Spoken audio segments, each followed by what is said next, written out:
Good evening, everyone. I would like to call to order at 10 minutes after 3, the June 24th, 2025 special meeting of the City Council of Hermosa Beach. Madam City Clerk, could you call the roll, please? Councilmember Francois. Here. Councilmember Keegan. Councilmember Jackson. Here. Mayor Pro Tem Detoy. Here. Mayor Seaman. Here. You have a quorum. Thank you. Public comment. Madam City Clerk, do we have anyone for public comment, in person or Zoom? Mayor, we did not receive any speaker cards, and we do not see any virtual hands raised on Zoom. All right, so let's move on to the interviews then. I understand we have interviews to fill 3 terms ending June 30th, 2029 on the Parks, Recreation, and Community Resources Advisory Commission. So we have first Thomas Moroni? Is that correct? Yeah.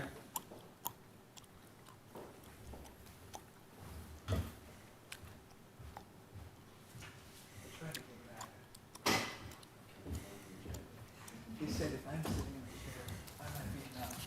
But if they have a question. I'm so sorry. Okay, so it's here under special meeting, and why isn't it populating? Here we go, right here, Now, how come why couldn't I find it? Okay. Well, there we Thank go. you. Yep, follow. So we go with the aye? PDF. Is the PDF one is full? Here we go. And then you go here, and then you'll find all of the applications there. Great, thank you so much. Hello, Thomas, thank you. I apologize, we have a little technical issue here. All right. So,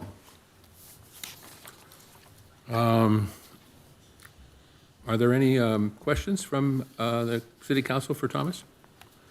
Anyone like to go first? Okay, thank you. Thank you. Thank you for being here. Thanks for raising your hand to step up and return to the front. So, obviously an impressive resume. We've got a lot of good candidates. Commissioner Moroni, why you and why now? All right. Let me tell you a few things I think I've done in the last 4 years that may warrant you reappointing me, but you do have a lot of good candidates in that conference room, so I understand that. And I also want to say I love this job, so Mike and Ray, you were on the council that appointed me. Thank you. I mean, I'm always going to have enjoyed doing these 4 years. So a couple of things I think I've done in the last 4 years. I was on the Park Master Plan Subcommittee for the Parks and Rec Commission, so I was part of the city working group for that Parks Master Plan. I went to every one of the community outreach activities. I read that report, I think, probably as much as anybody other than Zach, the consultant. I gave dozens and dozens and dozens of comments. Some of them were used, some of them weren't used. But I think I made a difference on two things in the Park Master Plan. They wanted to do a survey, a statistically valid survey of the community. And Zach had a list of questions. There were only so many questions they could ask.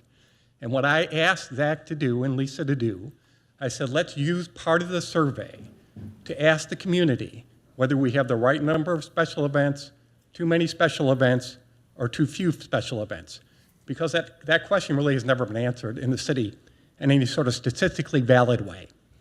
So they did that. And they came back over 70% right number of events. So I think that gives us some assurance that the community thinks we're doing the right thing as far as programming. The other thing I insisted on is the master plan was originally designed to go to a large council joint commission meeting at the end. So all 15 of us. And I thought that, a couple of problems I had with that.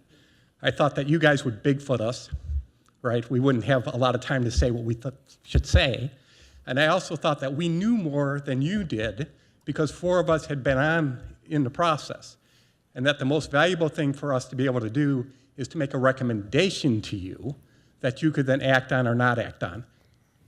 I persuaded the group to do that, and I think that worked really well because we did make 3 consensus recommendations, and we're working on them. The dog park is coming up to the Parks and Rec Commission next week. It'll be a process, but it's coming here. The pool joint use agreement, they're working on it. We lost Madison, so they're not working on it as fast as we could be working on it. We'll work on it again in the fall. We'll probably establish a subcommittee because I think it's going to be more difficult than we think it's going to be. I think we're going to have to give a community something in order to get pool use back from them. Then I would say, I think I was instrumental in breaking the logjam for the July volleyball calendar. We had three groups that wanted the same 20 days. That's been going on for years and years and years. We finally have a calendar now for the last 2 years where both of the amateur groups have their weeks. AVP has the final week. AVP can do anything they want to do in that week. There's 12 days available. If they want to bring the professional group back, they can. But we did break that logjam. If we had not broken that log jam, I think we might have lost AAU or the other JVA or BCVA, because they want to come back the same week in week. So I think I did that. I think I have an Instagram account, some of you know. I use that the calendar for the city. It's Hermosa Beach Today. Every Thursday, I do a post of everything we're going to do in the next week. It's not just the city, it's community organizations, it's the chamber, it's the historical society, it's South Bay Conservancy, it's the farmers market, it's Friends of the Library. I do all theater use for the coming week. I put up our meeting agendas. I have done a history of our parks, which if I'm reappointed, I want to finish. So it's a nice, every park, how big is it, where did they come from, where do the names come from? I did that once. I have better information now. You can interrupt me whenever you want. Projects to do. Projects to do.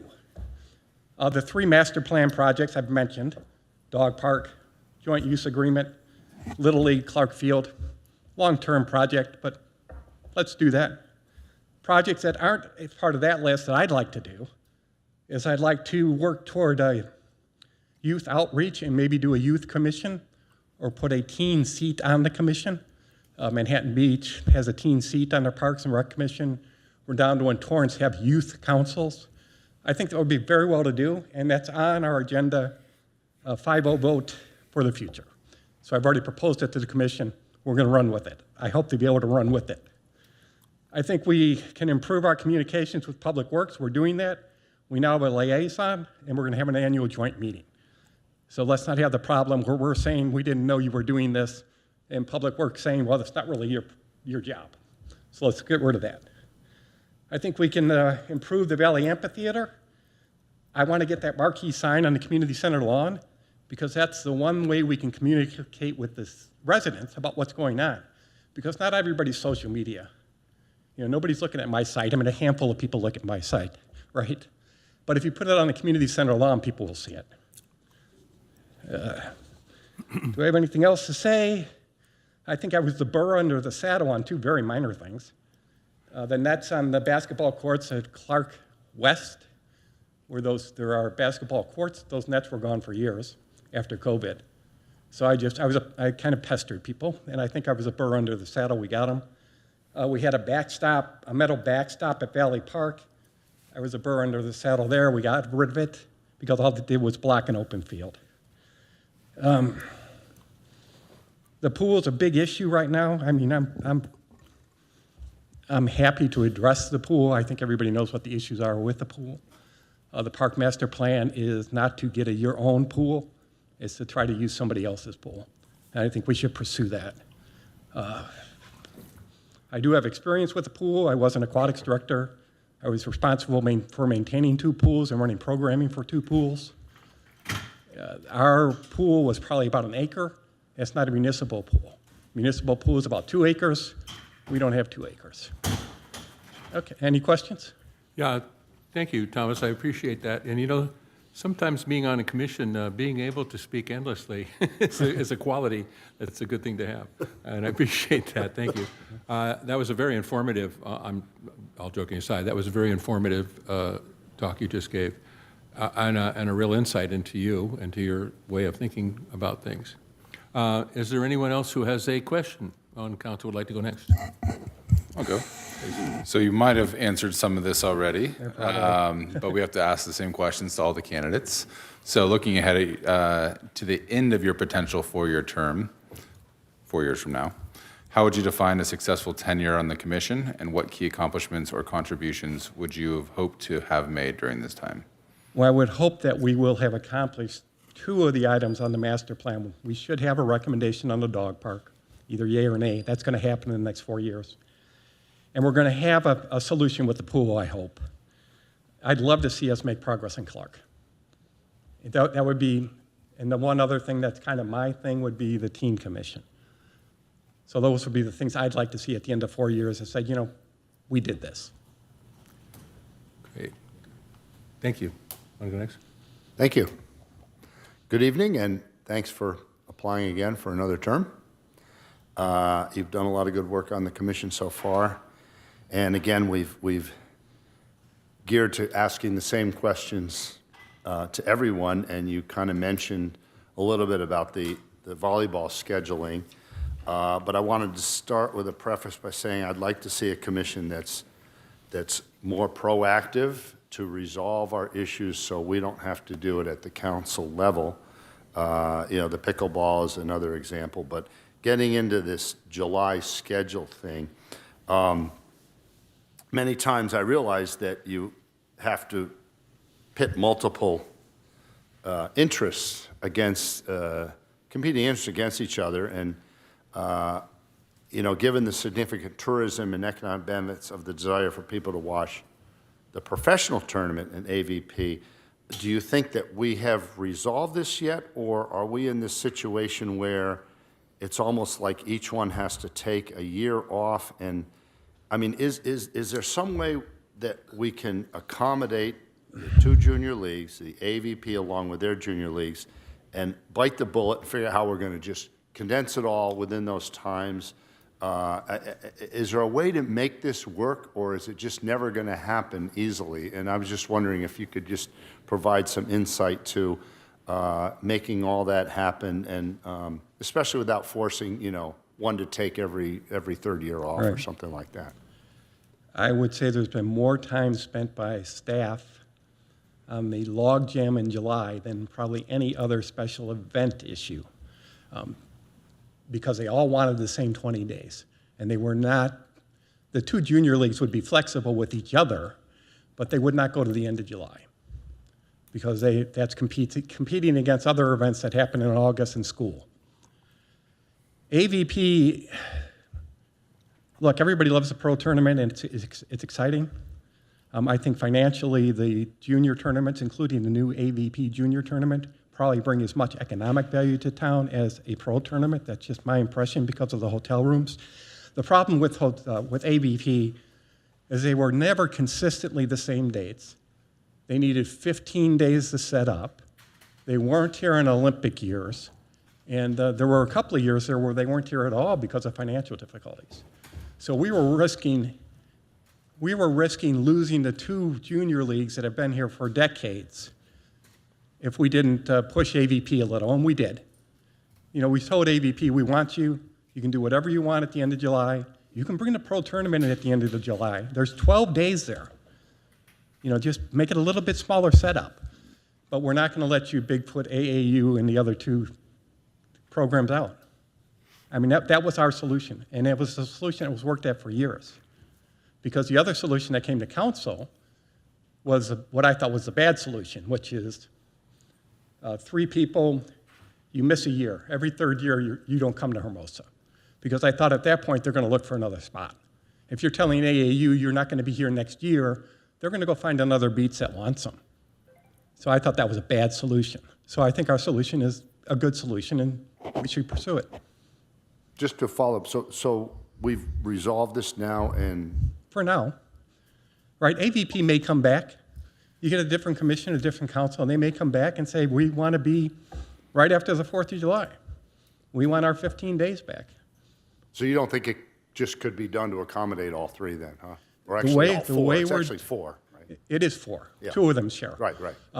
The way it's done now, we can accommodate them all. It's AVP's choice whether or not they're going to bring the pro tournament together with their junior tournament, because they did that one year. They did both. It's AVP's choice. Are you going to bring the pro tournament back? Love to have you. It's going to go the last week of July. Everybody's accommodated. If we don't have the pro tournament that week, your juniors are welcome, and they're bringing them the 2nd year in a row. So you're welcome, but we can only do so much in July. Only do so much. Okay. Thank you. Thank you very much. Thank you. Councilman Keegan, you weren't here for the first part of this. Do you want to ask a question, or would you prefer not to? It's your call. To be redundant, can you tell me in your last 4 years, what was the biggest accomplishment you thought you got done? Oh, I think it was the Parks Master Plan. Okay.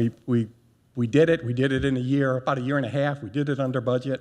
We gave 3 pretty good consensus recommendations to council. We're actively, right now, this month, pursuing 2 of them. And the 3rd one, I think we will pursue. It just takes a little longer to think about what to do with Clark. It takes money. But yeah, that would be the biggest thing we've accomplished. Thank you. So, Thomas, I think you've in some way answered my question already, but as everyone has said, we have to ask the same question of each applicant. But I wanted to ask you that looking toward the future, and you have an impressive list of accomplishments already on this commission, and I appreciate that. But looking toward the future, is there anything that you would want to bring forward that is kind of new, kind of out of the box, thinking that you would want to propose and perhaps get completed while you're on the commission? Absolutely, that's what I have proposed. I did propose I raised it originally in April, and I proposed it as a future agenda item in June. It was voted 5-0. Let's look at a youth commission. Yeah. That's the thing that I think is kind of my project. Yeah. But, you know, I have other projects to do too if you reappoint me. It's not going to be the only thing I'm doing. Right. Yeah. Okay, yeah, that's why I said I think you've already answered the Yeah, question, but I want to go through the formal process. All right, thank you so very much. Thank you, Appreciate guys. it.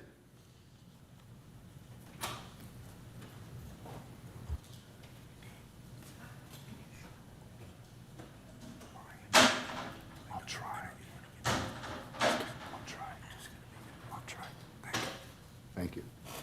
Just a suggestion. Do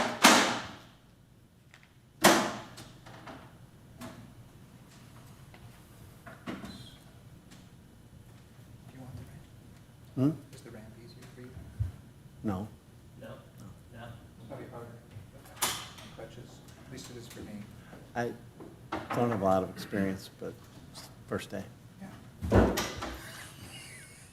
Hello, Mr. Tullis. How are you? Hello, Thank you. Mayor Seaman. Thank you so much for being here. Appreciate your effort to help the city in this capacity. Thank you. And our usual procedure is to each of us ask you a question. We ask the same question of each applicant, so it's Okay. fair that way. So would anyone like to go first? Okay, Ray, please. Thank you for being here, sir. Impressive resume. I'm sure you've seen the others. Yes. I'm a very good candidate. So my question is pretty simple. Why you? Why now? Why me? Why now?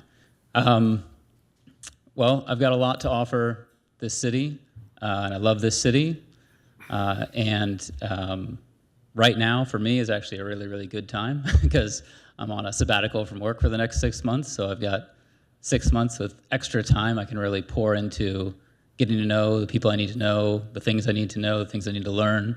And I'm just highly motivated to help the city do better and continue to be the special place that it is. I also have, a lot of passion and interest in parks and recreation, youth sports, and involvement in the community service. And so all those things together seem like now is the right time for me and for this position. Thank you, sir. Thank you for applying for this position. Looking ahead to the end of your potential 4-year term, Yep. how would you define a successful tenure on the Parks, Recreation, and Community Resources Advisory Commission? And what key accomplishments or contributions would you have hoped to have made during that time? So success by the end of the term and key accomplishments. There's obviously a few big ticket items on the radar for this commission, including the pickleball court use policy, the swimming pool, the dog park, and the Clark Field improvements, amongst the other things in the Parks Master Plan that was recently done. So assuming those continue to be the priorities, I would say executing against those priorities in an efficient way that helps you, the City Council, make the final decision as to those policies, those initiatives, those scope, that would be success in this role. That might mean more than just a recommendation, might mean helping educate you on why the recommendation was made. I don't know how much today in the world of the commission, they get the chance to kind of explain this is why this and not that. But I'm a super detail-oriented person, and I feel like digging into those type of details and helping people understand the thought process and working with others to get around to, this is the right decision for Hermosa, and actually executing that stuff would be a success. Let's just stick in the same order if you don't mind. You're up. Oh, he just did. I'm sorry, that's right, excuse me. Mr. Keegan. Oh, sorry, you go next, go ahead. Thank you. Thanks for coming and applying for this. I was told to keep my question a little shorter, so I'll try to shorten it up.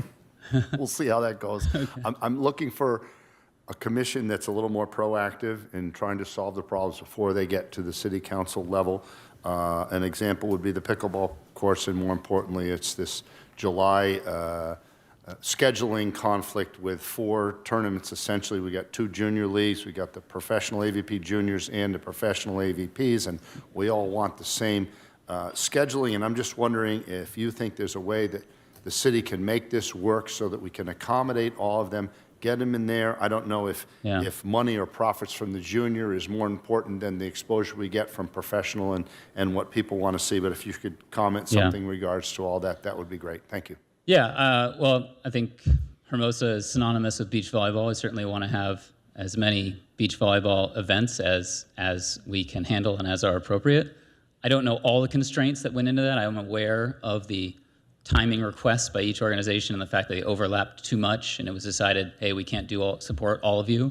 We need to have at least one of you take a year off.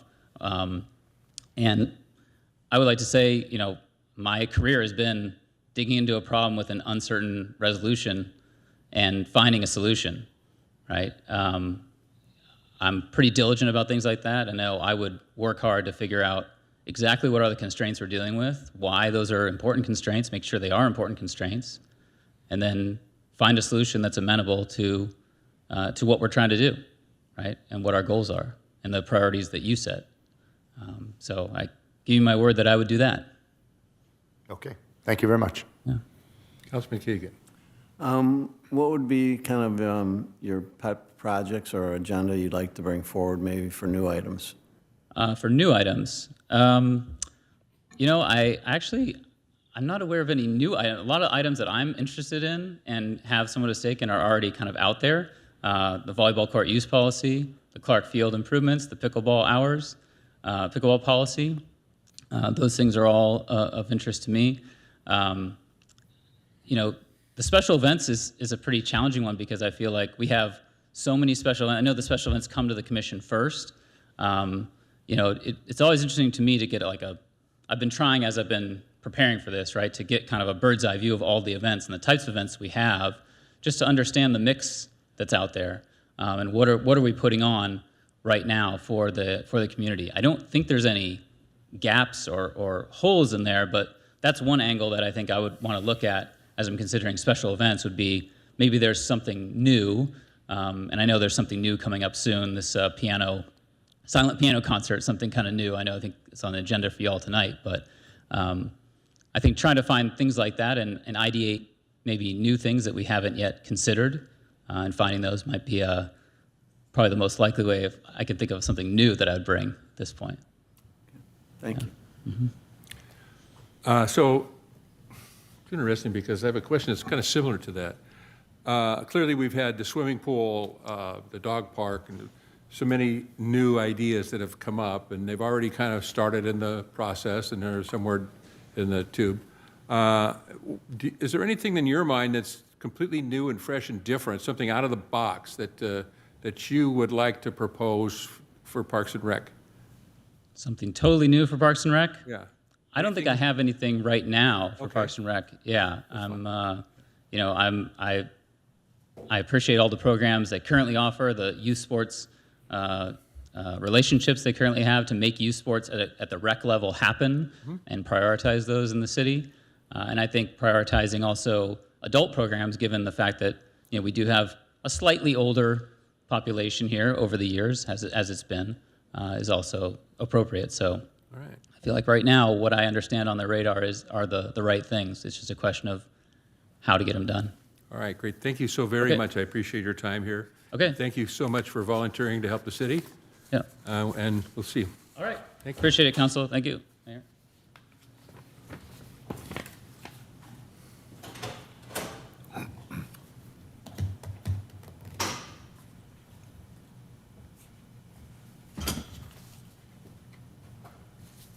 I spilled water on your chair. Well, it's cleaner than it was before. I switched it out. Oh, you did? Chairs over here. Right out. Well, thanks for getting me another one. You okay? How's your foot? It's, So, I struggle to get out of the house. I guess the trail, I guess, out of the question. Hello, Catherine, how are you? Hello, I'm well. How are you? Good, thank you. Good. Thank you so much for applying for the Parks and Rec Commission. We always appreciate people who want to volunteer and help the city do their work. Yeah, absolutely. And we really honestly appreciate you being here tonight. And so each of us is going to ask you a question, and we're all supposed to ask the same question of each applicant. So, we'll begin with Councilman Jackson. Awesome. Good evening. Thank you for being here. Thank you. A lot of great candidates. We got nine. Definitely. Nine, it's good to see the interest in such an Yeah. important commission job. My question is pretty simple. Why you, why now? Yeah, absolutely. I think it's a great question. Well, I've lived in Hermosa for just about 4 years now, and as I've started to really assimilate into the community and now have children that I'm going to raise here in Hermosa, it's really making such a point to me about how important it is to be an active part of the community. And I think as I've prepared and looked for the right opportunity and where I would like to serve, I think there's a lot of, really incredible opportunities that there are to serve within Parks and Rec specifically that I can apply my experience to directly. I work within tech in a marketing role, and I think there's a lot of opportunities to really focus in on the issues and important things that matter most to the community, and really make sure that Hermosa is a really thriving place to be. I grew up in a really rural place in Maine, and over the course of my time growing up there, I noticed a lot of decline in terms of community engagement, especially amongst the youth and younger people in the community. And that's really hard to see, and I want to make sure that I'm not contributing to that moving forward. So, I'm really excited to have the chance to interview for this and to look for opportunities to serve the community. Thank you. Yeah, thank you.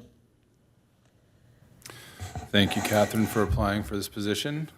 My question is, looking ahead at the end of your potential four-year term, how would you define a successful tenure on the commission?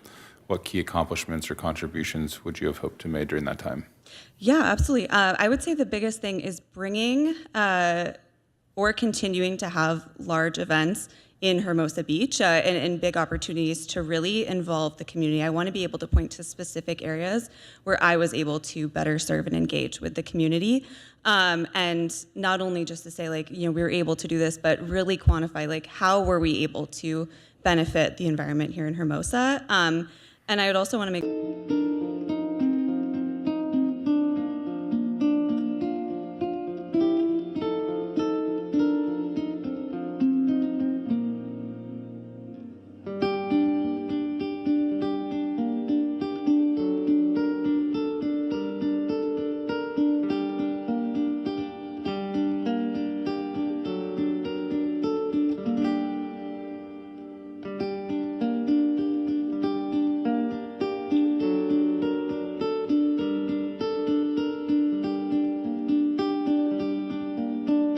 Commission that can be a little more proactive in Yes. solving our issues with the city, so we don't have to at the council level. And particularly, we've got the issue of the pickleball courts, but more importantly, this July scheduling that happens every year where we try to pit multiple interests in a small time frame. We've got 2 junior leagues, a professional junior league, and then a professional. And somehow it sometimes pits the money of the junior leagues versus the tourism and the fact that people want to watch good professional volleyball on the beach. And so we've ended up having, now 2 years without the AVP professional Right. tournament here in Hermosa. And I was just wondering if the city can do more, if we can do more to somehow make it work and make it happen so that all 4 of these can happen within that month. Is there a way to just somehow bite the bullet and figure it out? And I was wondering if you had any other, suggestions regarding that. Thank you. Yeah, for sure. I think we really need to have our priorities straight as a community on, what are the things and what are the specific measures that are going to mark the success of certain events that we have, and really not get too muddled or too in the weeds about, the specifics of, well, we have to have this, but timing doesn't work out and all of that. Like, let's find a way to prioritize the things that should be happening in Hermosa and actually make it happen. I think AVP is a great example of something that should absolutely be happening in Hermosa. It's an incredible community event. I would assume it brings in a good amount of revenue to the city, and that is an important focus. At the same time, it is important to have, youth opportunities and those experiences as well. So I would say, like, really not taking no for an answer. And I think it's on the Parks and Rec Commission responsibilities to bring succinct recommendations to you as the city council and really get to the point and not waste time and not spend, too many sessions kind of debating some of the smaller pieces. So I think having a more clear focus on what's going to be best for our community and how we're going to get there is what's most important. Thank you very much. Thank you. Councilman Keegan. I'm going to change my question because yours was very similar, so I'm going to rephrase mine. Oh, okay. So it'll be different than the other applicant. My question to you is, currently there's 2 active petition projects in Hermosa Beach. Can you name those, and how do you feel about those 2? Yeah, absolutely. In regards to Parks and Rec. Regards to Parks and Rec, I believe, I could be wrong, but I will share what I've learned most recently. I believe there is a project around improving some of the local pickleball courts and some of the other courts within one of our parks. I'm blanking on the name there. And I'm not sure on the other issue right now. Well, and then I will get up to the 2 I'm referencing is there's a big push for a dog park, Yes. and there's a big push for a swimming pool, which was in the paper last week. Yes. Okay. Thank you so much for that. How would you vet those 2, and which one would you likely bring forward to us? Yeah, for sure. So I think benefit to the community is the biggest thing, and also comparing what we currently have as far as resourcing, not only within Hermosa, but also in some of the communities surrounding Hermosa. So on the dog park issue specifically, I know there is one very close by in Redondo Beach. I've been to it with friends. I've dog sat before. I don't have one of my own, but I know that's something that's quite close by. Whereas I know for a fact we don't have a swimming pool here in Hermosa, but we do have some in some surrounding communities as well that are accessible to us. So I think, those are both potentially great opportunities, but what I would want to assess is what is the true value for the community and which of those opportunities truly prioritizes that for Hermosa residents specifically and for the short and long-term goals of the Hermosa Beach community. So if I were to bring one issue to you right now, it would probably be, between the 2, possibly swimming pool, but to be honest, I would maybe push back on that too of like, is this really what's best and what Hermosa needs right now? Thank you. Yeah, no problem. Thank you. So my question to you is this. We have, of course, was just mentioned the dog park. Yes. The other one was the swimming pool that someone is working toward right now, and so on. And so these are all new ideas that have come before Parks and Rec in the past. Do you have anything in your mind, anything that you think might be new and innovative, something out of the box, something totally different than everything we've already seen? Is there anything that you would want to bring forward as a member of the Parks and Recs Commission? Yeah, for sure. I think some more standardized programming that really combines the opportunity of like the fact that we live in Los Angeles and we have so much available to us, like a lot of incredible musicians and opportunities. I know we have some like music concerts, things along those lines, and also the community engagement aspect. There are a couple events that I've had in my head that I'd love to bring up if it, aligns with and makes sense for the community. Things like one event that I'd really love to do is a coastal cleanup that then is followed by, getting together in a local park and turning all of the recyclables and trash into art installations. I think there's a lot of, vibrance and artistic minds in the community, and so maybe there's a way to address and also build some knowledge and reminders for the community around, being really careful and good stewards of the land that we have with the creativity and vibrance of our community. So I think things like that would be maybe the first thing that I would address. Great. That's out of the park for sure, out of the box for sure. Which park? the park and the box. That's true. Thank you so much for being here. We really appreciate everyone's effort to Thank you. come and try and serve on a commission and help the city along. We do appreciate your efforts very much. Yeah, And really so appreciate thank you the very time. much and good luck. Thank you all so much. I appreciate it. 18, so 1980, 90, 10. Trick question. Which were really good trick questions. That's not fair. It's not supposed to be a softball interview. What? It should be a softball interview. Yeah, it's not to try to stall especially when you didn't do it to Tom. I got here late and he asked the same question I wanted to know. Okay, what are you doing? Steal my place.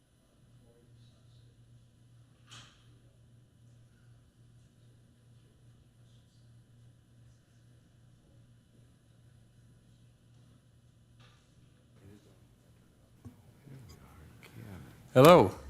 Hi, Cami. Welcome. Good afternoon, Cami Herbert. So the process is here that we'll each ask you a question. We are always going to be asking, each one of us will be asking the same question to all the other applicants, so it's quite fair.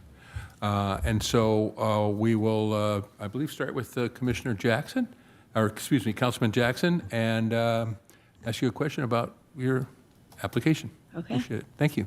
Thank you. Nice to see you, ma'am. Thank you for throwing your name in the hat for this very important position. Real simple. Lots of qualified folks. You've sat in there, talked to them, I'm sure. Why you? Why now? Why now is I've been a mom, which has been my first priority for many, many years. So I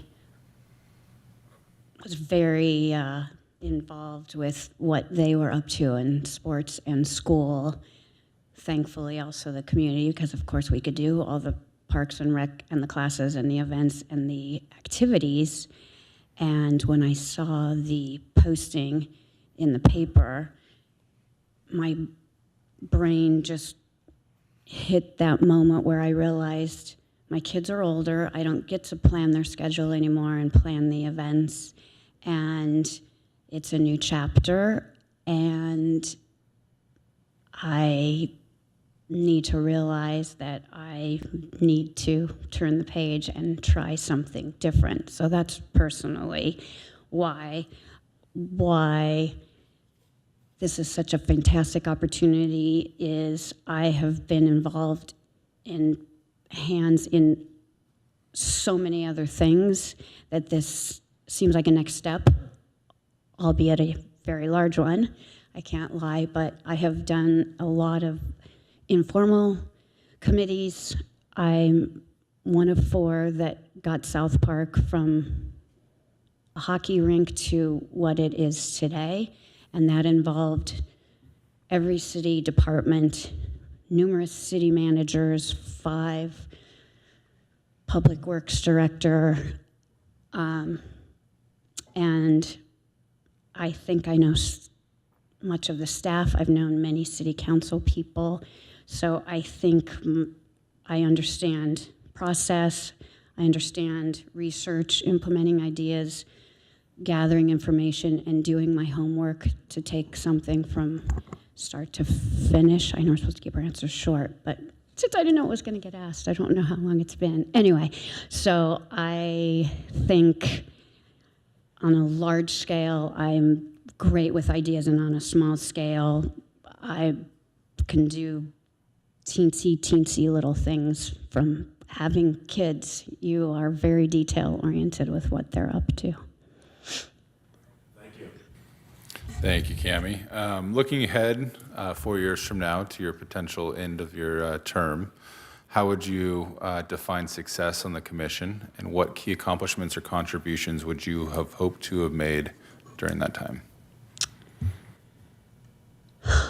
Success.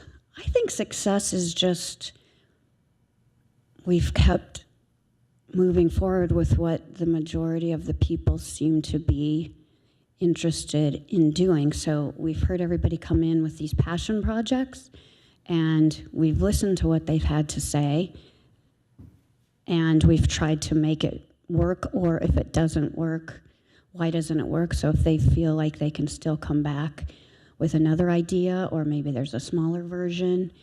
4 years from now specifically, I think with the Olympics here, there is a massive opportunity for this city to utilize all this free press and the amount of people that are going to be around in the area to really show off Hermosa Beach. And we're going to get that just from cameras showing our beach. And we are beach volleyball already known, so what else can we be known for? So I'd love, even if it's just the smallest thing, let's utilize the LA 28 Olympic Committee, and I'd like to see that everybody remembers, wow, who came to visit Hermosa Beach, I want to come back here.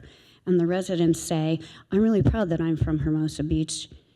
Look what we've already got, and then look how we took advantage of showing off Hermosa, beautiful beach. That's not super specific. I realize that. Let me see if I can think of something else. You know what? I'm going to leave it at that, because I do think Olympics is something very unique that we've never had before. So I don't, while we're tromping for locals on one path, I think there's a nice bigger picture that I really like. Great, thank you. Good evening. Thanks for applying. I was wondering if you had any perspectives on the Parks and Recs Commission, whether it can be more proactive to solve our problems before they come to council. Particularly, we've had pickleball issues come up, and more importantly, this scheduling that we're trying to do with getting 4 essential leagues trying to pit into the month of July. We've got 2 junior leagues, a professional junior league, and then AVP professional. And I'm just wondering, we've been without the AVP professional last year. It looks like we won't have them this year. Do you think there's something more that this commission can do to try to make it work out so that they can all fit in, so we can have them every year instead of having them take a year off or something like that? Or just, what's your familiarity on this subject? Is it just about the money that juniors bring in, or is there something more that people want to see professional? It's not just, we all love volleyball. It's not as simple as that. It's how do we work these competing interests together to get them to better work, to work out a schedule that will bring them back every year. Thank you. I think the hardest part is it's July. So I would absolutely love to have pro volleyball. And again, this kind of goes back to a little bit with my Olympics things. We've got the most volleyball players around coming here to play.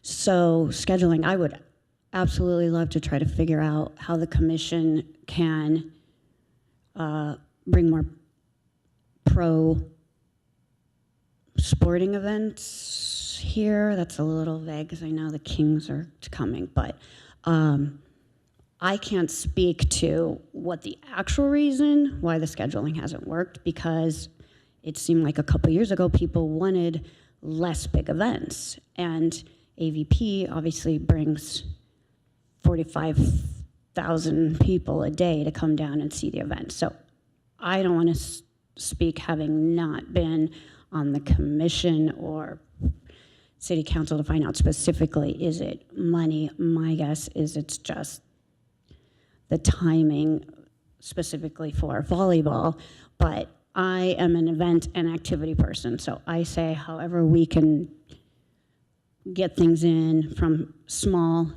at a small park, shout out to our parks, little things, to the bigger events. It does seem people would like to have more big events now. It does kind of seem like we're back, and since we've lost a Fiesta Hermosa at Labor Day, we did lose a few big events, so what can we bring full-time year after year, such as a volleyball, and what can just be a special event every other year.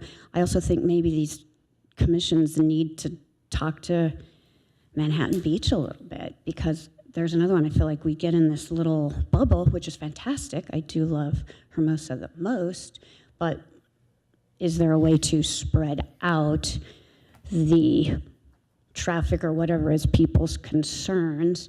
And I also think these groups need to come in very specifically with how are they helping finance? How do we not have big banners up that just have Coca-Cola or just have big things on it? So I can't give you specific what the commission can do, but I would like to think that the commission could work some more scheduling for some super important.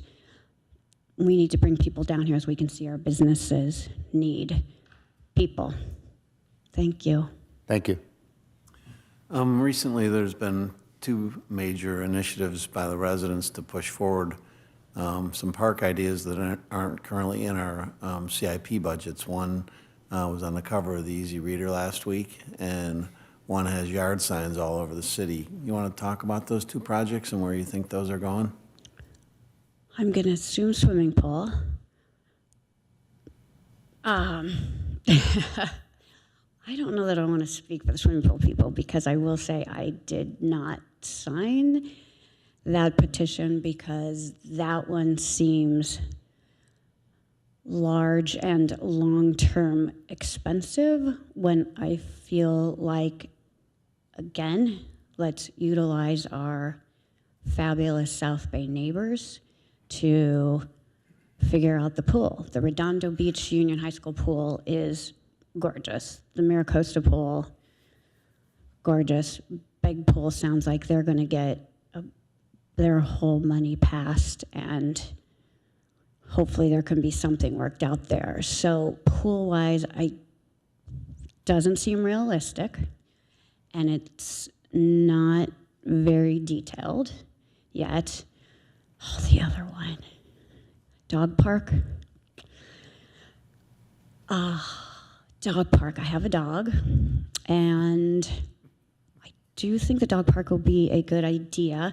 I will say, when I started with South Park, that came up to try to figure out, it's a decent sized space, and so we did have a discussion about the dog park and what we could do and where could it go, because at the time the gardens weren't even there, and we were trying to get gardens in, and the dog park, well, was noise and space, and you needed then, I don't want to say it's a permit, but you did need to change something in the coding. So I don't know the wording. That's why I'm not running for city council. To get this dog park in. So since we had really lots of things we needed to do with South Park, that then moved down. So I'm for a dog park. I think that group is very organized, and I think they have done a great job with their homework of where would be good places to go.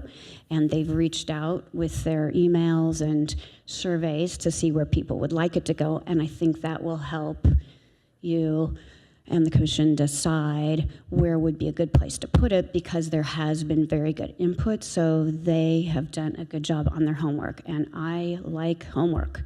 So that one I think is worth doing, because the size-wise doesn't have to be very big, and I do think we're a big dog community, and maybe that will also help people that are not into dogs. Maybe that will help with the infamous, dog poop discussion on the residents forum a little bit. Thank you. Good answer. Thank you for your time. Oh, whew. Thank you. One more question. Oh, yeah, the mayor gets to we- go. Well, I like to go last. It's better that way, I think. So, we just spoke about this swimming pool and the dog park, and there's been so many other projects that come up Pickleball. for the Parks and Rec Commission. And I'm wondering, do you have anything in your mind, anything in the back there something that's out of the box, something's totally different, something that's yours uniquely that you would like to bring forward to the Parks and Rec Commission? if you're I on it? do. My smallest little thing, which is probably not even Parks and Rec, is I would love to get the noon siren back. And I only say that's Parks and Rec because no one seems to know where it is, and I figure that noon bell will remind everybody that it's time to go to the park and have your lunch. On a bigger note, I'm going to say, boy, I'm going all in, so this could be trouble, but I am back to a little bit of the Olympics, that I think there is a way that you have no-way stations that you can spread out through the city, that it's no way a 20-foot tall pole vault. I don't think people realize how high that is, that maybe you can get restaurants of how much do people eat. So it's not Olympic specific, but I think it's an outside of the box to show off our city without making our own grand event. Is it just even utilizing our own Olympic volleyball, or, I mean, Miracosta, has the wall of people that can just come talk, and a serve comes to you from a tennis player. I mean, there's showing off our tennis courts versus having to go to Manhattan Beach Country Club. And so it's Olympic specific, but I think there can be other things outside of the box that we can come up with to utilize our 22 spaces of park around, and Hermosa's just fantastic. So I really want to show it off to the rest of the world, because once you're here, we were talking to the people that will be coming. Well, one of the gals was already in. She was like, we walked in and just said, this is where we want to be. So I think that we can do that and keep the residents happy of, well, I didn't realize that was going on over on the east. I'm an East Sider, so east of PCH. So there's lots of little things we can do up there also. Thank you. And really quick before I go, Steve, you were early on in South Park. Thank you, because he got us grant money, which really got our group going, and you were not even in Hermosa. So I appreciate that, got the ball rolling, because now we had some money to come to council and say, we're going to make this happen. Great. Yeah, Cammie, thank you so much for being here tonight. And I appreciate you applying for the commission, and, Yes. and good luck. Thank you. Thanks. Nice to see everybody.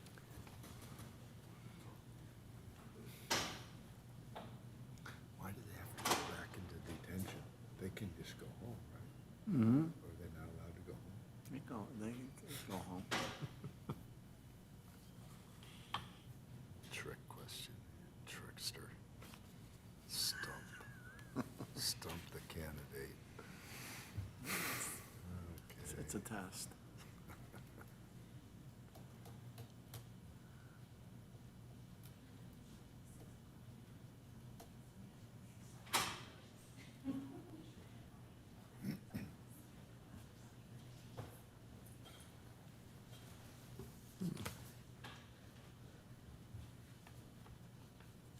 Hi, my name's Frankie Sensky. Do you need my address? Okay. Hi, nice to see you tonight. Thank you for coming, and thank you for volunteering service to the city. We really appreciate that. We're going to each ask you a question. Each of us will be asking the same question to all the other candidates, so it's perfectly fair. And we're going to start this evening with Councilman Jackson. Perfect. Good evening. Evening. Thank you for being here. Yeah, thank you for having me. Appreciate you tossing your name in the hat.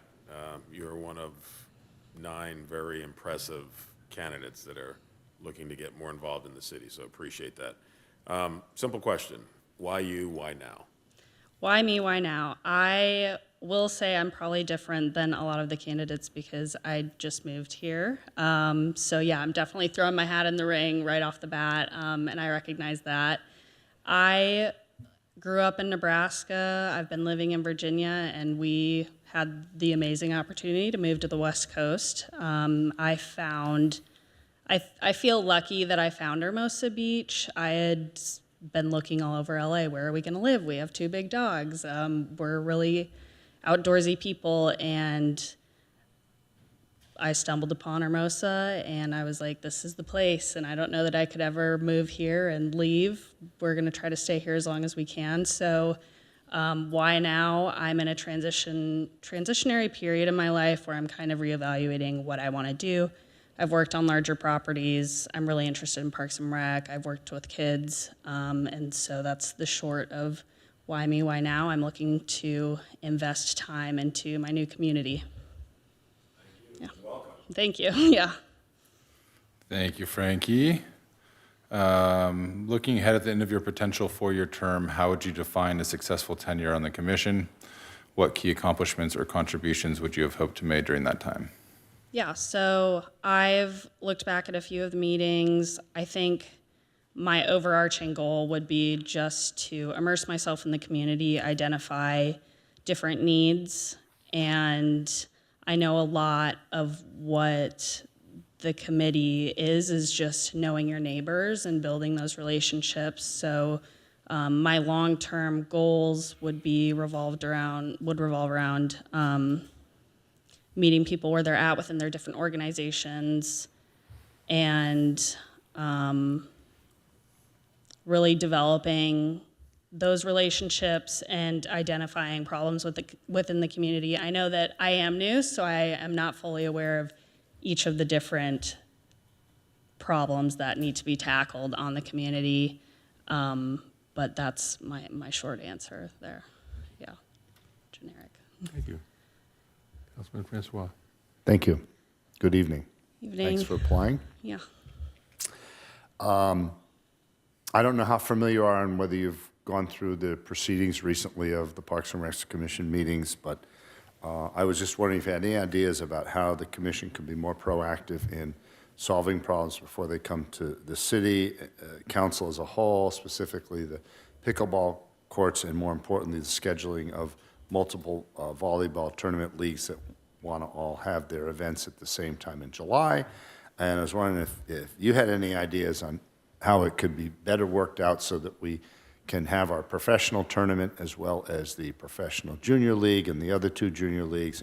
And I was just wondering, is there some way that we can get the city to somehow make it all work so that we can have the professionals that people want to watch as well as the juniors, which brings in a lot of money because of the junior leagues, and it's balancing that balance there because professionals alone don't necessarily make as much money. So I was wondering if you had any ideas on that. Yeah, I am new enough where I've just taken a beach volleyball class and it stopped for the month of July, and I'm like, why are classes stopping? Oh, well, I'm realizing it's because of all of the tournaments happening.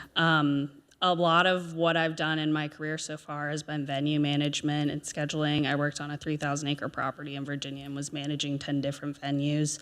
So while I don't specifically have a tick list of what I would tackle, I know that a balance could be made if proactively we're reaching out to people to try to find solutions to their scheduling, their goals for July.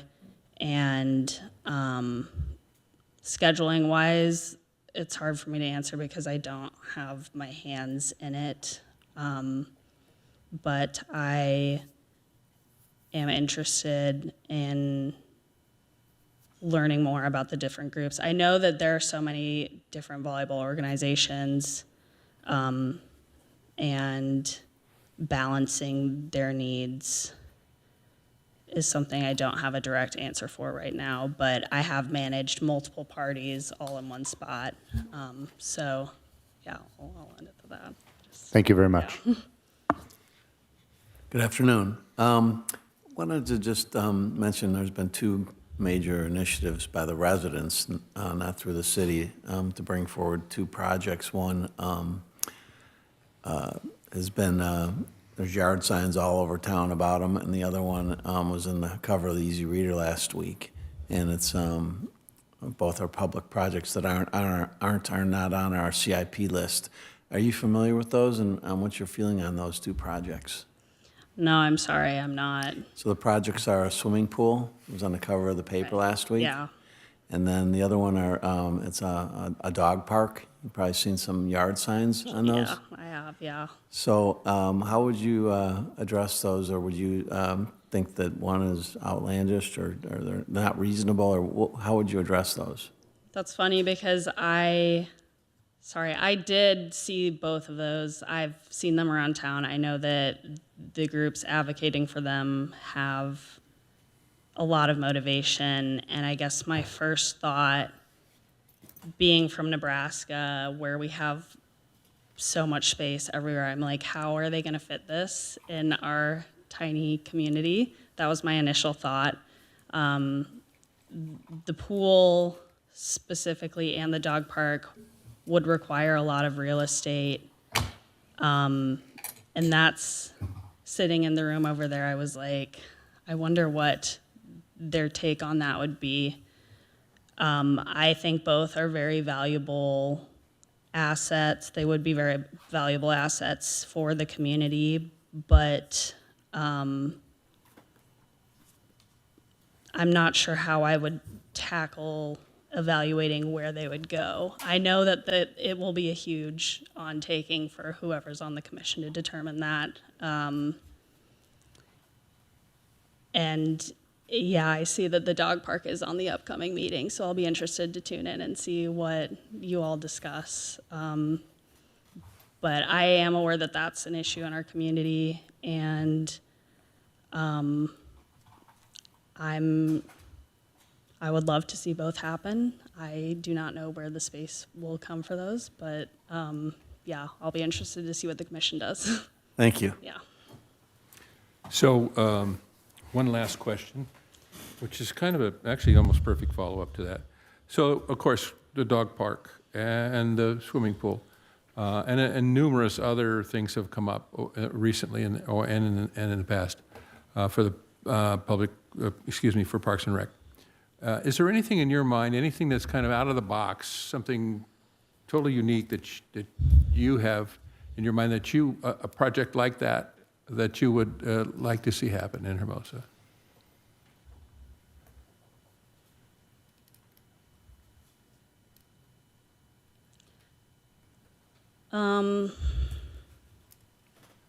I'm not sure that there is. I'm a dog person, and a lot of how I recreate revolves around what I'm doing with my dogs. So one of the biggest things upon moving here was, there's not enough green space for us, and there's not enough space where we could let them off. I know that the Coastal Commission has a lot of say in what happens on the beach, but my wild, crazy idea would be to allow dogs before 7 a.m. on a weekday or something, so that our dogs could be off leash. But I know that that's not necessarily a possibility whatsoever. So I would be on the dog park end of trying to determine how to make that happen. But I also believe kids deserve green spaces to play too, and I would value that over my dogs having space to play. That's just my personal opinion. Okay. Yeah. So Don't give up too quickly on that dog park on the beach thing. You never know what could happen with that. But that's exactly what I was asking about, something that means something to you that just hasn't really come up yet, and it's kind of new and unique and out of the box. Yeah, and I think another additional thing would just be that I used to do therapy dog outreach with my dogs, and having more of a community. I know there are the parks, but a community space where kids can come together. Like I would see a space where if kids could come together and we could have different organizations doing outreach there. That's like, we're just living in Charlottesville, Virginia, and that was kind of a space that Parks and Rec ran where we could come and bring our therapy dogs and do stuff. So, but yeah. All right, so you got a couple of things. Yeah, a couple of things, but yeah, all around. Yeah. All right, well, thank you so much for being thank here. you We all really for- appreciate it. Yeah. And good luck. Thank you for your consideration. You need some help?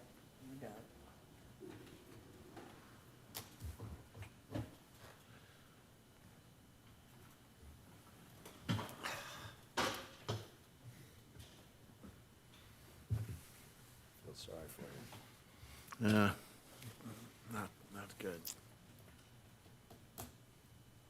There's not much left.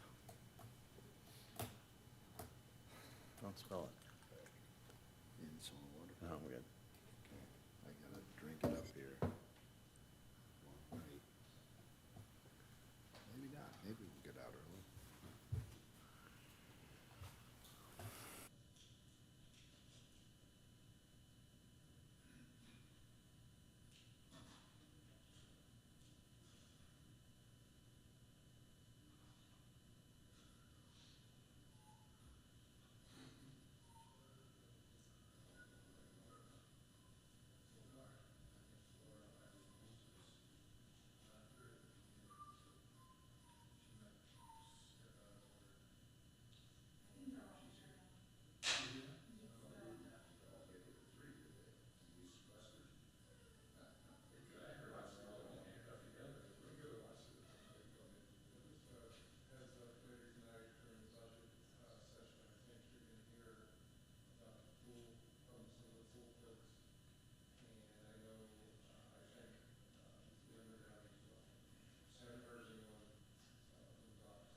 Hey, good morning, everybody, or afternoon, should I say.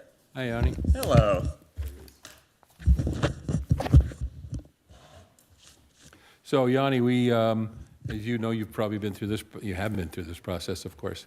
We're going to each ask you a question, separate question, and we're re-asking each applicant the same question. So, Awesome. So we're fair. So we'd like to start with Councilman Jackson.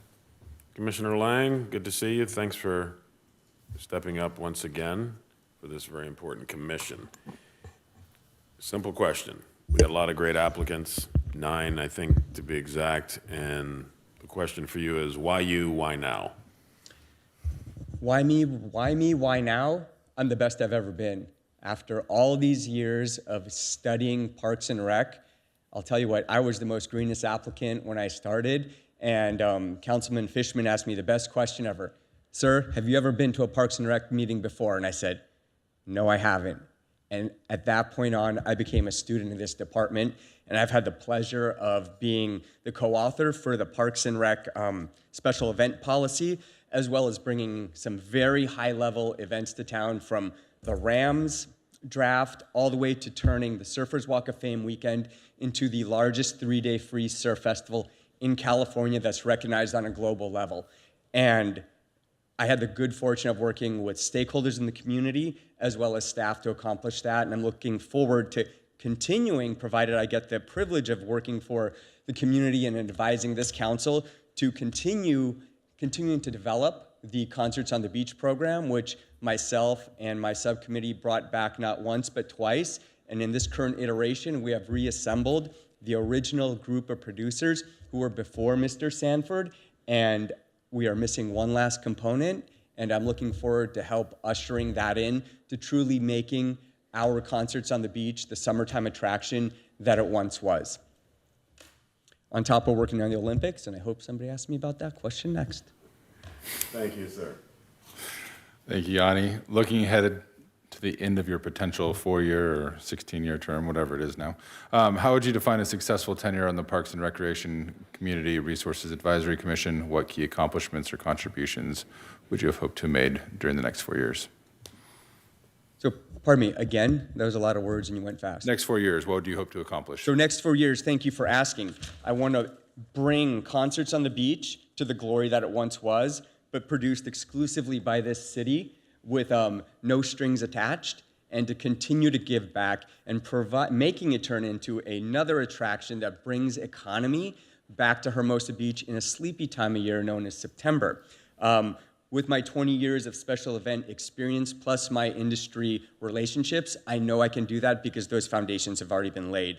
Furthermore, I'm looking forward to really planting the flag into the sand of Hermosa Beach and making Hermosa Beach the viewing destination for surfing and volleyball because of our history connected to those sports for the 2028 Olympics. I'm currently working with Vipe Desai, the president of SEMA, and we have laid a firm foundation on accomplishing that goal, as well as my subcommittee on the South Bay Board Riders, as well as the subcommittee that I'm on for the Chamber of Commerce. Both organizations I am a board of directors for.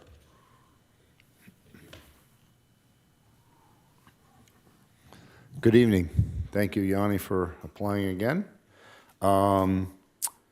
So I was wondering, you've been on the commission a while, if you have any insights as to how the commission could be more proactive in solving our problems that we have to deal with regarding some of these events and before they come to us at the council level, specifically like the pickleball courts, and then more importantly, this trying to get the 4 leagues to all happen when they want in July.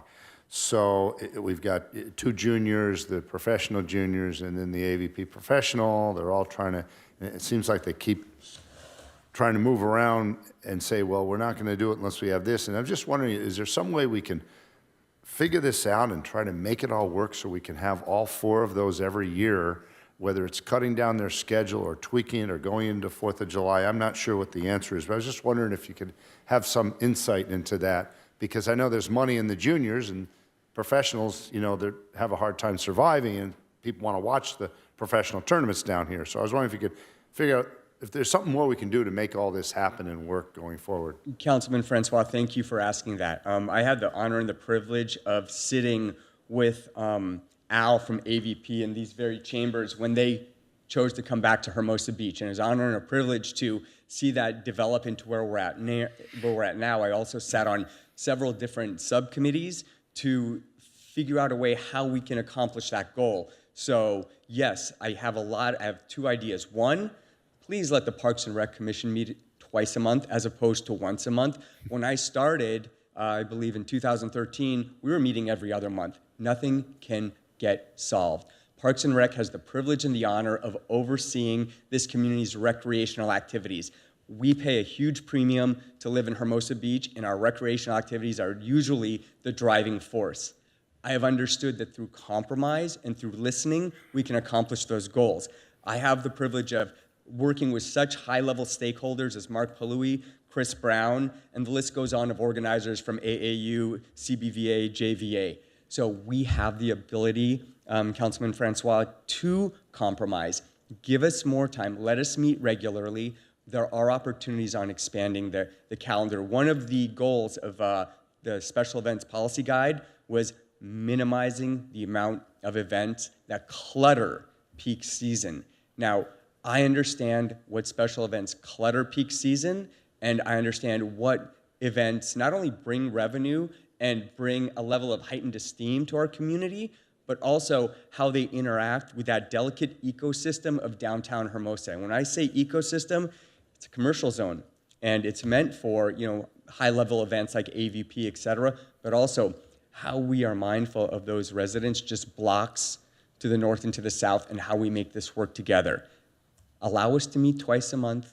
Allow somebody like myself who has a personal and professional relationship, plus over 10 years of working experience with these organizations, and we will solve this, and we will bring families and bodies and revenue to Hermosa Beach, and furthermore develop the sport of beach volleyball and allow us to plant that flag so the whole world continues to see and hear that we are the home of beach volleyball. Okay, thank you very much. Twice a month. Maybe we can get some more subcommittees to meet more often. Thanks. Absolutely. Thank you. Councilman Keegan. Good afternoon. Good afternoon. Recently, there's been 2 initiatives that are not on our CIP list that are park-related. One you see a lot of yard signs about all over town, small little yard signs, and the other one was on the cover of the Easy Reader last week regarding an activity, an aquatic activity. How would you address those 2 projects? Which aquatic activity? That would be on the cover of the Easy Reader. There was an article last week. It was about a pool. The pool, absolutely. So that's a topic that's the other was the yard signs about the dog park. Absolutely. So both are conversations and topics. So A, if you're referring to where the yard signs are being placed, as long as they are properly placed. No, not that. And the question Okay. is, those Just wanted to projects. clarify. That was interesting. The question was, those two projects, Those two projects, thank you. how would you address those? How would I address them? So we've talked about this over the last 10 years many, many times. There are projects that the community has asked for since going back to the 90s, particularly the pool. In the most recent Parks and Rec master plan, that study identified that we can work with other municipalities and share those pools. Myself, as somebody who had to go out of town to learn how to swim in a pool, it was a total bummer. It would have been nothing but the little rascals had we had a pool somewhere within this community. It would have been wonderful. But the reality of it is the high level of maintenance when it comes to a pool is a problem that the community as a whole has to figure out through funding, possibly a grant, possibly a trust if somebody hits the lottery. Does the community need it? Absolutely. It's not an uncommon conversation, much like the bars as well as parking. It's something that goes on that short list. Now, the dog park, that's interesting. Since it's come across the list of CIP projects for Parks and Rec, it goes back to what I said earlier. You know, this is a town of 20,000 people, and we got to compromise. There is a space for everybody. There is, especially our four-legged friends, particularly now with the amount of citizens using what are they, care dogs, assisted living dogs? There are more dogs in this place, and there's more of an urgency to find an area for those animals to walk. In the morning when I go surfing, when I coach the Hermosa Valley surf team, there's a lot of unleashed dogs on the sand. So we do see that in many different places throughout the community that it is calling out for a need. Now the question is, do we go for a track? Do we go for a park? We have the location up on 190th. So last time it came to the commission prior to the master plan, that was a location that was concluded could be an alternate location for Hermosa Beach residents, plus the track in Manhattan Beach. Now, we've all lived in town long enough, and we all know that there are areas that we can carve this out. But what I do urge, and I do bring this to, Bark in the Park's attention, because I have talked to them, and I do support them, is remember, once this amenity gets installed, it's not just going to be for you and your neighbors, it's going to be for everybody in the entire South Bay area.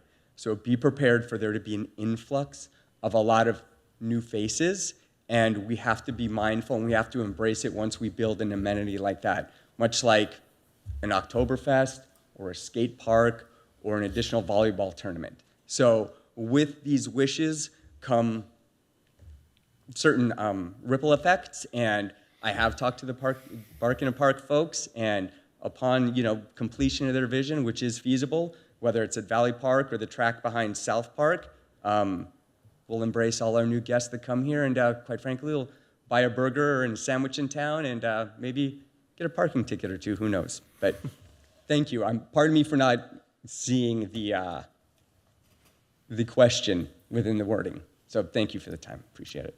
Thank you for the answer. I appreciate that. So Yanni, one last question. And Yes, by sir. the way, thank you for working parking ticket into that answer somehow. I don't know how you did that, but it was great. I like that.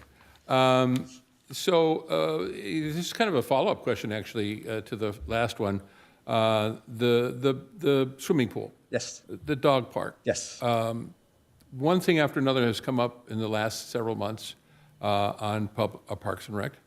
And I want to ask you, do you have anything in your mind, in the back of your mind, something that's new and unique, something out of the box that you would like to see happen in regards to Parks and Rec? Something that's just an idea of yours that's new and different. Yeah, thank you for asking. Without community and enthusiasm, there is no culture. And something that I've identified, so my dad's 81, and he truly loves the 5-0 Club. And it's a space that is safe for our senior citizens. It's a space that allows them to remember the past. It's particularly a space where, like, my dad's a veteran, he gets an opportunity to share those stories with somebody who may have walked down the same path as him. So to help expand and develop that space would be something that has been in the back of my head, and I'll tell you that the person who has been a champion of it, it's one of the candidates, Isabel. She was the one who brought it to my attention years and years ago, and I always, made sure that as we move forward in this responsibility as Parks and Rec, there are spaces in this town outside of the beach and the plaza, and particularly taking care of not only our senior citizens, who are one of our more vulnerable folks in town, but also the youth component. And when I was in 8th grade, graduating from Hermosa Valley, I received What Leadership Means to Me award from the Rotary Club. And the confidence that gave me was tremendous. So it would be amazing if we could take that and really help develop a youth leadership component that exists on the junior high campus. Because we're doing the same thing with our South Bay Board Riders Club. We have a junior board member program, which has been successful. And it'd be an honor and a privilege to help adopt elements from that, apply it through the lens of Parks and Rec, and allow us to bookend our community with the two most vulnerable portions of our community. All right, well, thank you so much, John. Thank I you. appreciate it. Thank you for being here, and thank you for your past service, and good luck to you. I appreciate it, you guys.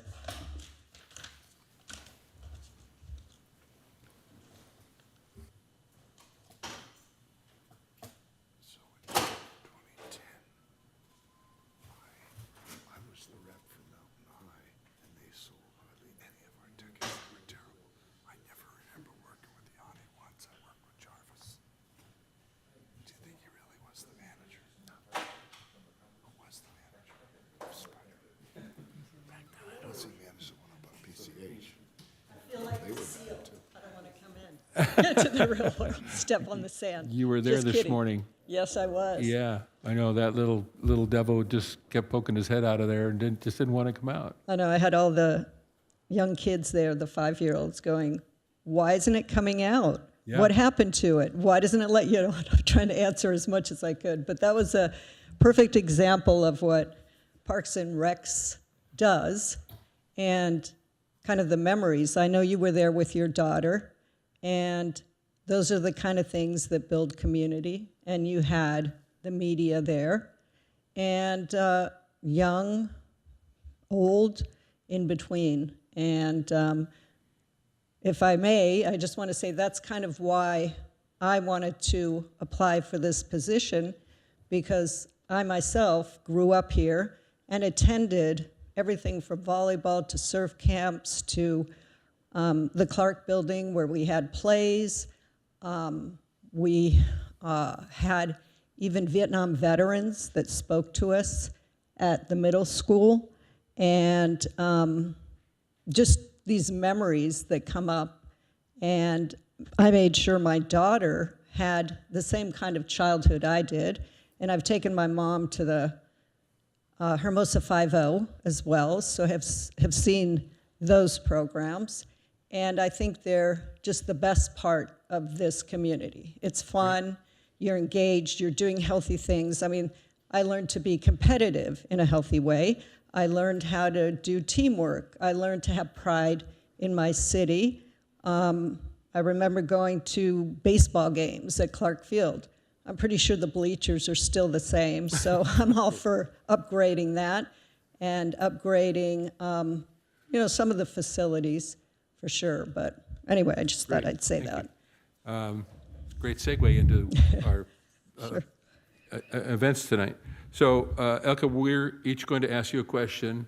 It'll be the same question that each of us ask all the other applicants, and so it'll be fair that way.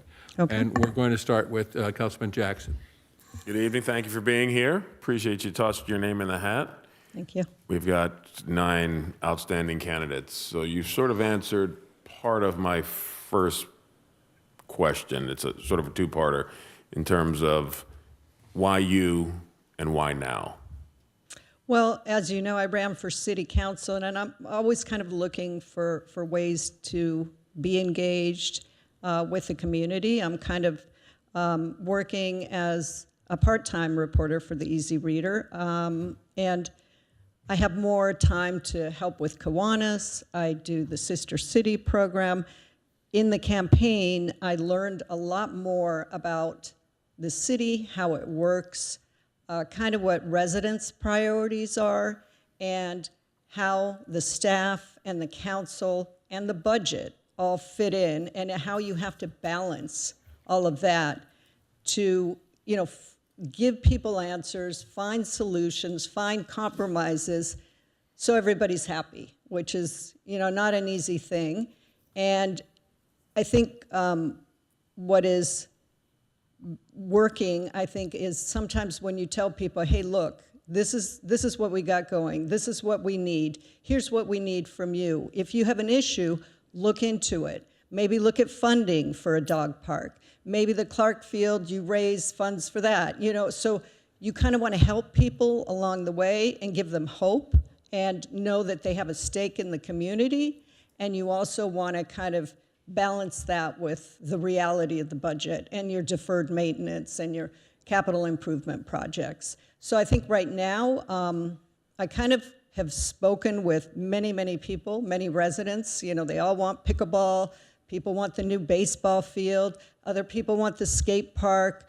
I know that I think we could definitely benefit from some senior classes. I know my mom is not tech savvy, neither am I actually. They have a great program in Manhattan Beach where I've been, where they have the high school kids come and help the seniors. And it's a really good interaction. I think the kids get credit. So, guided walks along the green belt, take people on the Strand, wherever, just get them, loneliness is a big issue, get them in touch with other people. And I think for the younger generation, my daughter had a great class called This Is My City, where it was taught by Gila Katz, and she took them to the police department, to the fire department. In here, Tom Backley met with them and explained to them how a city runs. And that kind of civic engagement is really important, I think, because kids nowadays think everything just runs automatically. You don't have to do anything, it'll be taken care of. But there's a lot of dedicated people, like yourself, like the city staff, that make this place work.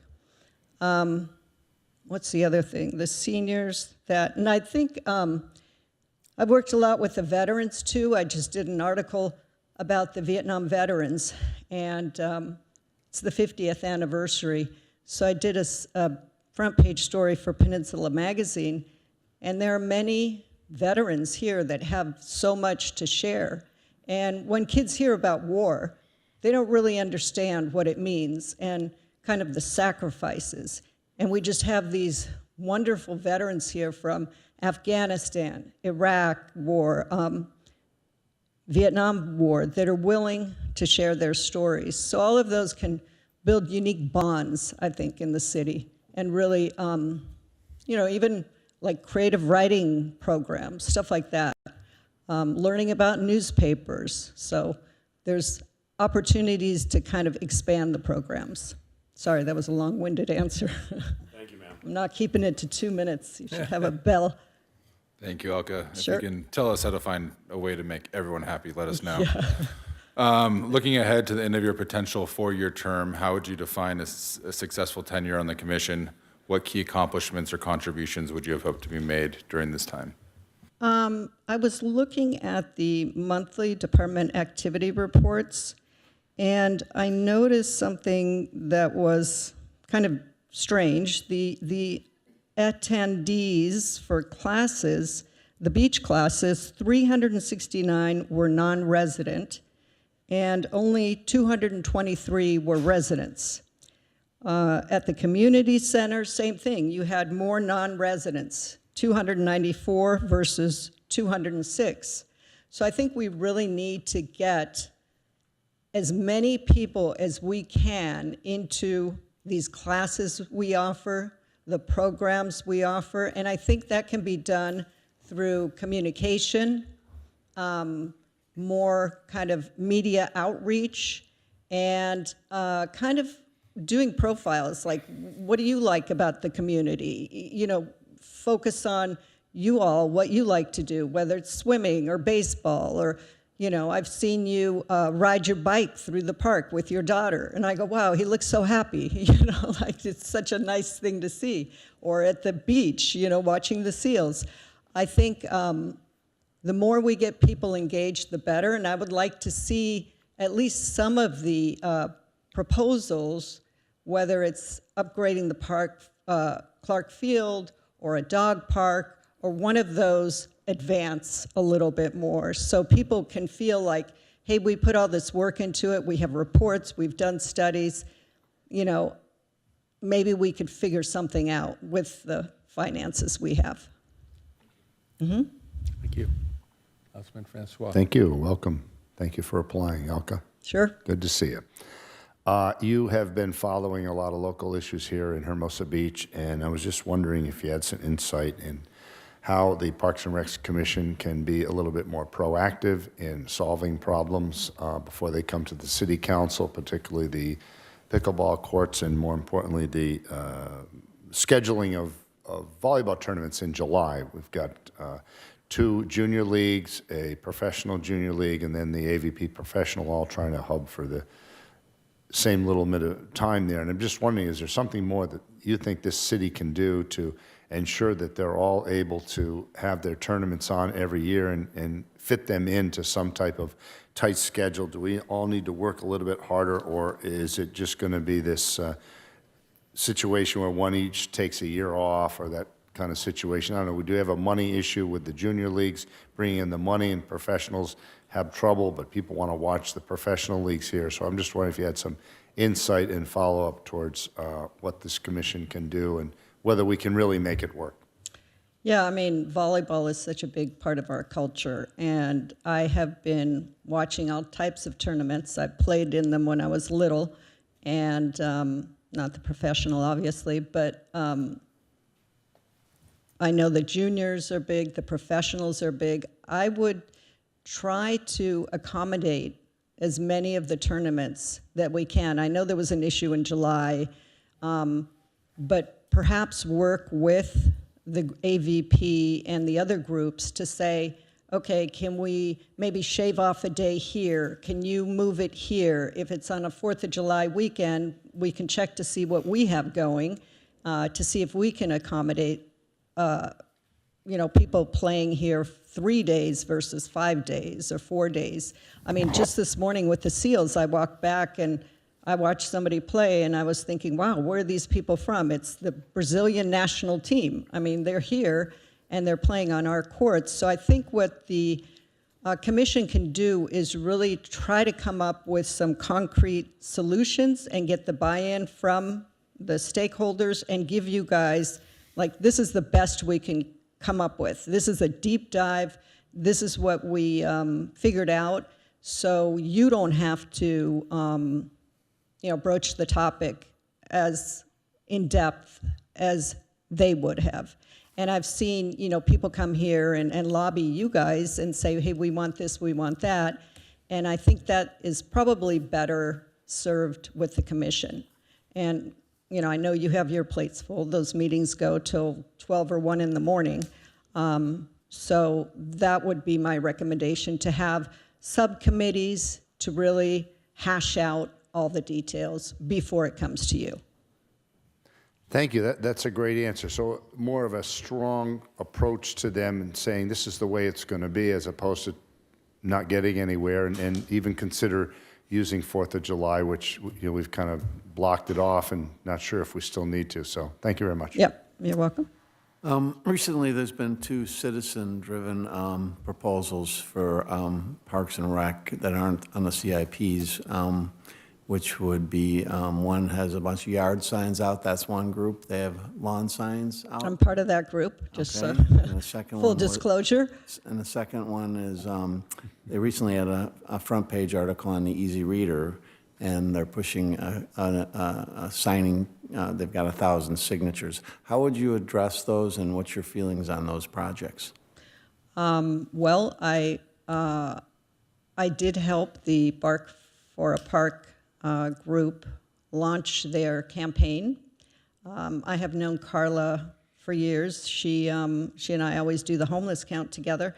And they were meeting on 21st Street, on the walk street, and they had this area of the walk street kind of with child-proof gates and had their dogs running around in there. And all they kind of really wanted to do was have an area of the park where they can let their dogs off leash and let them play. And if you go to Valley Park, you kind of see that happening sometimes now, where dogs are running free and people are a little bit afraid to go. They don't know if a dog's going to attack them or not. And they have done extensive research. I too went to a couple of parks, dog parks in El Segundo, in Marina del Rey, to kind of look at how they were set up. But Carla did do a lot of the research and planning and cost.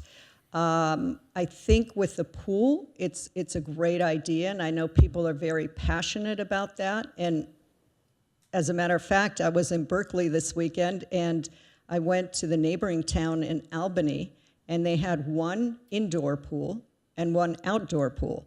So I was looking at the pools and trying to figure out, and I thought, well, would Hermosa want an indoor or an outdoor? You know, and I wasn't quite sure, and the location obviously is something. But I think in both cases, you have to kind of balance those new ideas with the projects on the books. Like, there's so much deferred maintenance, and you have to also look at what the priorities are. Maybe the pool is, you know, a priority for some, but what's the cost going to be? And I think what we often forget when we pitch these is how much city staff has to be involved, how much maintenance, insurance, all that kind of thing. And you have to kind of factor that into the equation. And the main thing, though, I think, is communicating that to people, because I think sometimes people come and they give their ideas, and then they go, well, they weren't receptive, or nothing happened, or, you know, we did all this work and they don't care.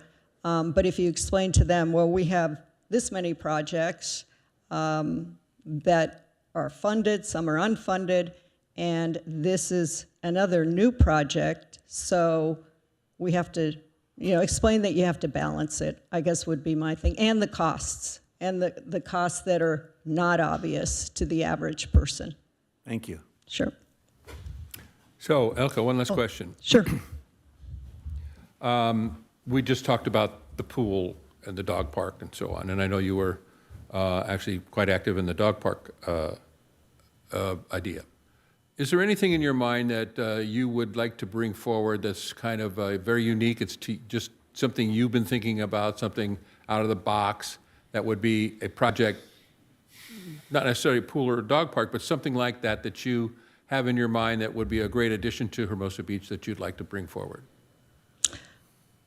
Well, I think we could definitely, I don't have a project in mind, but I think what we definitely need is more of a connection to the public. I think the public wants to know who you are, what your ideas are, who is on the commission, what is their background. I think we could do a lot more by putting stuff on the website, or have some kind of, I don't know, I think you have your, is it every week? Every 2 weeks, you know, you give updates on what happened at the city council meeting. I think that would be very useful for the Parks and Rec Commission, and just say, hey, look, we're looking into pickleball, we're doing this, so people know what's going on in the community. And okay, we're looking at the skate park. We know it's old, we've had comments on it, just to keep people informed so they see that you're working, that the commission is working, and they understand who the people on the commission are, and maybe even have a few more open houses where you can get the public involved and let them know what's going on. I know I've already pitched to Kevin Cody at the Easy Reader, the Women's Club are going to have their pancake breakfast the first time in 6 or 7 years back at the Clark Building. But you can do that too and have it be an achievement for you and what you've, done to get this project through. So I think that kind of openness and that kind of informative approach would be useful. And, with all these other programs, and even a suggestion box. I have neighbors, they're like, they won't let me use the bathroom when I play at Kelly Courts, or they complain about this. Put it in the suggestion box, and maybe someone can explain, well, we've had a few homeless people come in and use the bathroom, and that's kind of why we're doing this. But sometimes people need to see all sides. Okay, great. Thank you so much. I You're welcome. really appreciate stepping up and moving forward with trying to help the city with our situation. And thank you so much for the interview and everything, and good luck. Thank you. Thank you. I'll see you later, I guess, for the budget hearing. Meeting. Okay.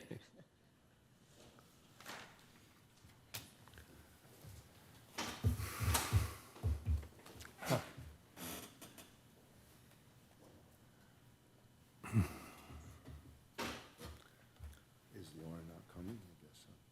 I don't know. Glass of water.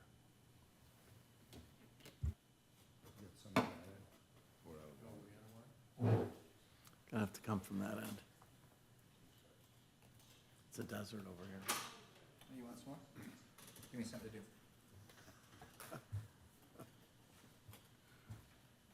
There she is.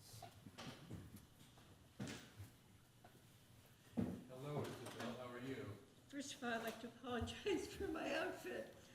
Today, I'm a master gardener, and I volunteer at, I'm sorry, could you speak into the I'm large sorry, mic? I thought- Just so we make sure. I want to apologize for my outfit. I'm a master gardener, and I volunteer at the House of Yahweh in their flower department.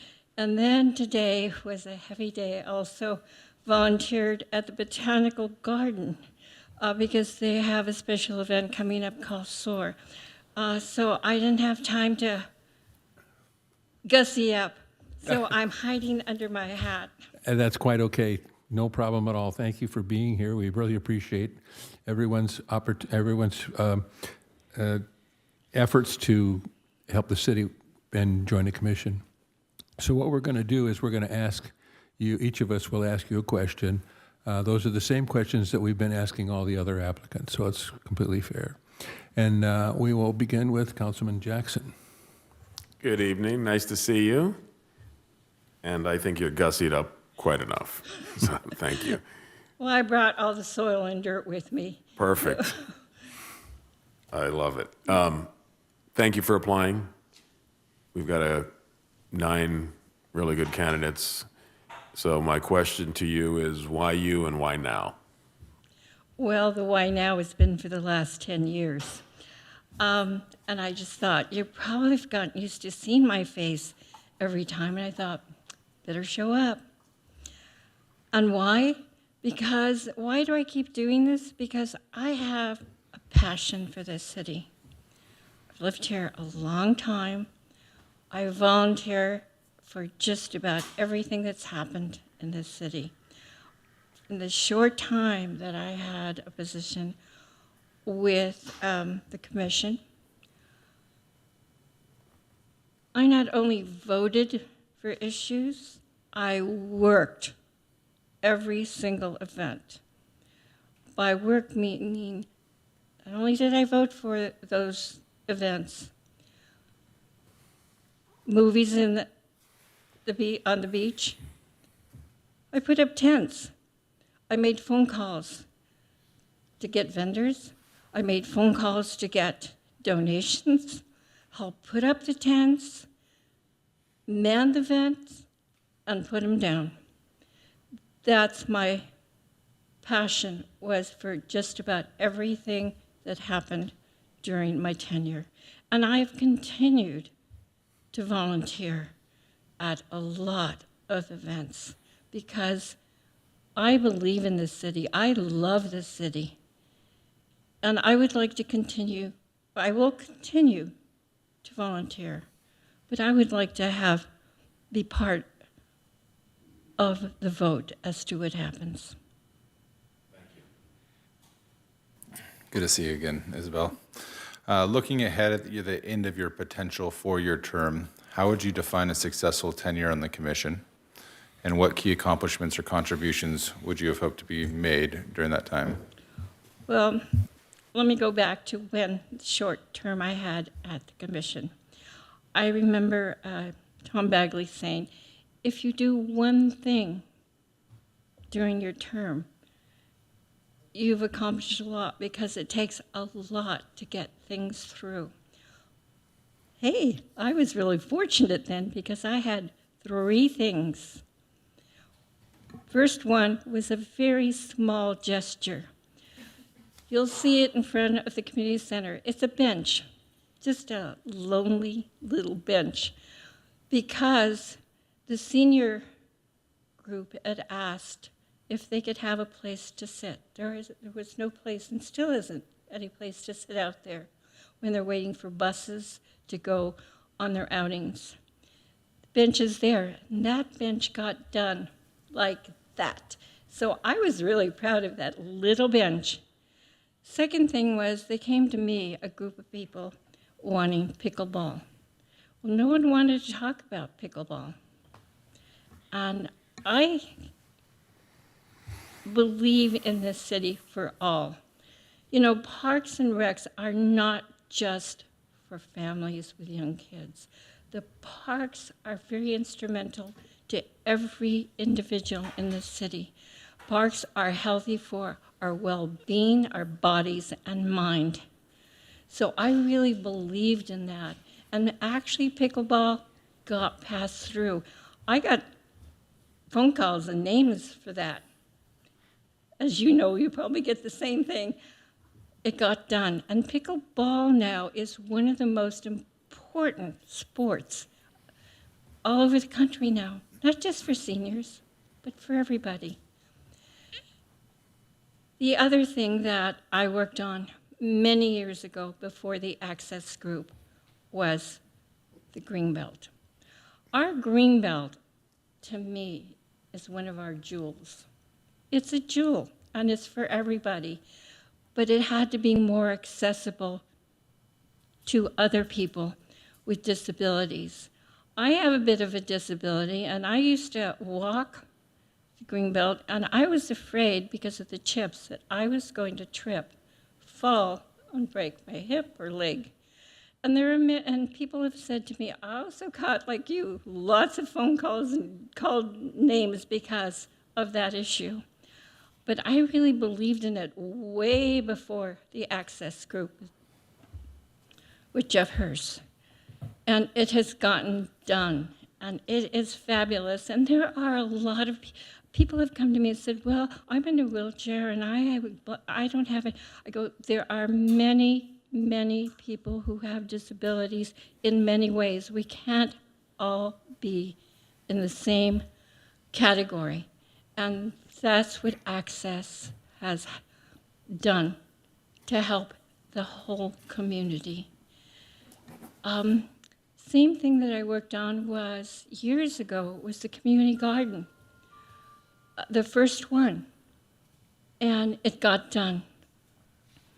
Again, not just being part of it, but actually building boxes with screws and nails. We got it done, and it was fabulous. Then we had to start again with the second rebuild. And with that one, I got a lot of flack because, again, community garden is for everybody, not just certain groups. And I was just there last Saturday helping clean up. I don't know if you've been down there, but there's another jewel for our community and another hurrah for a small city. We're 1 square mile, and we have a growing population of seniors. And we have to take that in mind, all of it. We're not just all the same. So that said, I hope that answered your question. Thank you. Hi, good evening. Good evening. How you doing? Good to see you here. You've probably followed the Parks and Recs Commission meetings in the past and know a lot of what's going on. And I was wondering if you had any suggestions on how the commission could be more proactive in solving our problems before they come to the city council. Specifically, pickleball, you mentioned it, maybe finding more places for pickleball courts that aren't offensive to neighboring people. But more importantly, this whole July issue of getting 2 junior leagues, a junior professional league, and an AVP professional to happen every year in a time frame, a squeezed time frame. Is there something more that you think this commission can do to work harder to make sure that they all happen every year? Because we didn't have the professional tournament last year, we may not have it this year. And I'm just wondering if you had some insight into how that can happen. Thank you.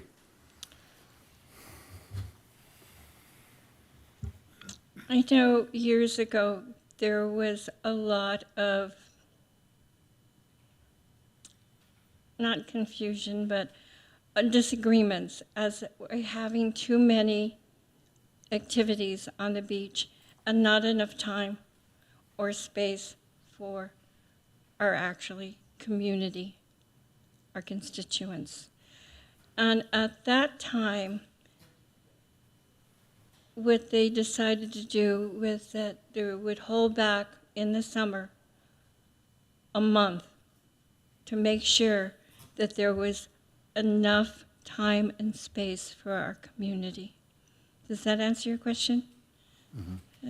Well, I was trying to focus a little more on scheduling this July issue with the different leagues trying to all happen in July, but that's okay. I mean, if that's your answer, that's Well, fine.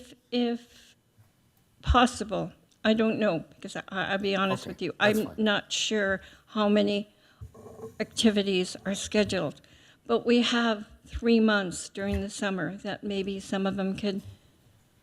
Yeah, I was be- referring to that one time. They all want to be in that Of one course, segment right yeah, there. So but I know. maybe a Okay. lottery.